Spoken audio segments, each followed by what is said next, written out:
Hello everyone. आज हम लोग क्लास 10th के एक पोएम फायर एंड आइस जो रॉबर्ट फ्रॉस्ट के द्वारा लिखी गई है इस पर चर्चा करेंगे। जैसा कि हम लोग रॉबर्ट फ्रॉस्ट के द्वारा इससे पहले भी एक पोएम पढ़ चुके हैं, डस्ट ऑफ स्नो, और हमें ये पता है कि ये एक अमेरिकन पोएट हैं और इनकी जो भी पोएट्री होती है या तो वो सिंबॉलिक होती है या वो फैंटेसी होती है।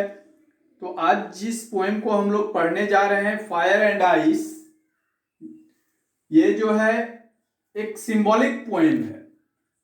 सिंबॉलिक पोएम का अर्थ है कि हम लोग यहाँ पर इस पोएम के सिर्फ लिटरेरी मीनिंग को नहीं देखेंगे। लिटरेरी मीनिंग का अर्थ है कि सिर्फ वर्ड के अर्थ को लेकर के हम इस पोएम को नहीं पढ़ेंगे। हम लोग इसके विस्तृत मीनिंग को, इसकी जो डीप मीनिंग है उसको हम लोग देखेंगे। जैसा कि हम लोग कभी कभी कहते हैं, he is as fire as he is as anger as fire. तो यहाँ कहने का सेंस है कि वो आग है, नहीं, उनका गुस्सा आग के समान है। तो ये है सिंबॉलिक रिप्रेजेंटेशन। तो आज हम लोग फायर एंड आइस का सिर्फ लिटरेरी मीनिंग को नहीं देख करके इनके जो है विस्तृत मीनिंग को देखेंगे।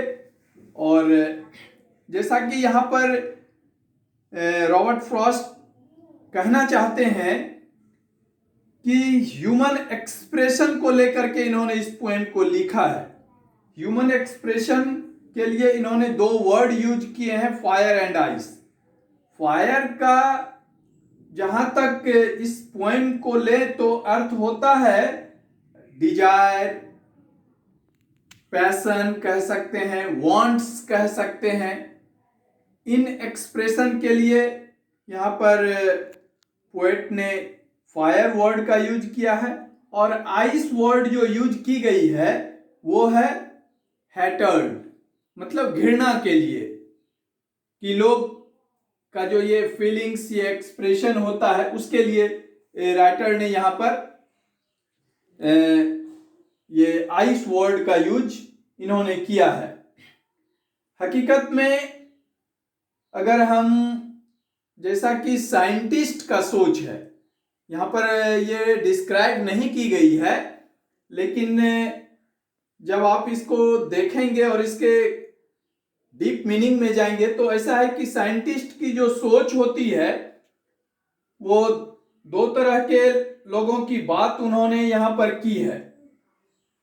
एक ऐसे लोग जो बहुत ज्यादा वांट्स, डिजायर की इच्छा रखते हैं, और एक ऐसे लोग जिनके पास काफी घृणा होती है।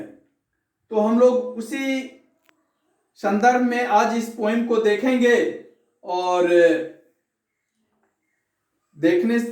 चलिए तो देखते हैं इस पोएम के लिटरेरी मीनिंग को, और फिर हम लोग कोशिश करते हैं कि इसके अर्थ को समझें। Some say the world will end in fire, some say in ice. From what I have tasted of desire, I hold with those who favor fire. अगर इसके लिटरेरी मीनिंग को देखें तो some say the world will end in fire, कुछ लोगों का मानना है कि ये पृथ्वी, ये संसार खत्म हो जाएगा आग के कारण। आग का मतलब यहाँ है डिजायर, वांट्स के कारण। लोगों की डिजायर इतनी अधिक हो गई है या इतनी बढ़ती जा रही है, उनका वांट्स इतना बढ़ता जा रहा है कि उससे ये प्रतीत होता है कि ये वर्ल्ड जो है खत्म हो जाएगा। कुछ लोगों का ऐसा मानना है, some say and some say in ice। और कुछ लोग का मानना है, कुछ साइंटिस्ट का ऐसा मानना है कि ये इस पृथ्वी का विनाश, इस संसार का विनाश घृणा के कारण हो जाएगा।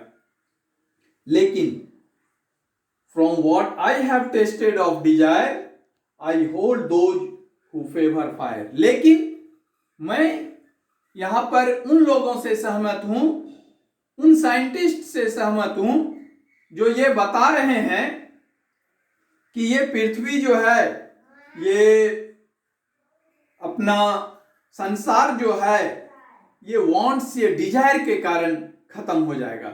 मैं एक छोटी सी एग्जाम्पल के थ्रू इस स्टेंजा को समझाना चाहता हूं। एक वॉर का हम लोग उदाहरण लेते हैं, जैसे हिटलर को क्या चाहिए थी? उन्होंने जो युद्ध किया, उसे क्या चाहिए थी? उसे पावर चाहिए थी, और इसी डिजायर के चलते, उस पावर वाली डिजायर के चलते उन्होंने युद्ध किया, जिसके कारण कितना ज्यादा से ज्यादा नुकसान हुआ। और ये तो एक आदमी के हम लोग डिजायर और पावर या वांट्स की जब बात कर रहे हैं, तब इतना सारा डिस्ट्रक्शन हो रहा है। जब हम सारे लोगों के डिजायर की बात करेंगे तो हमें लगता है कि ये पृथ्वी तो बहुत जल्द खत्म हो जाएगी, क्योंकि एक लोगों के डिजायर, एक हिटलर के डिजायर से इतनी सारी क्षतियां, इतने विनाश हुए।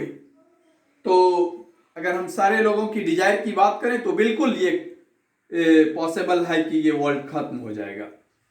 इसके दूसरे स्टेंजा को हम लोग देखते हैं, but if had to perish twice, I think I know enough of hate to say that for destruction ice is also great and would suffice.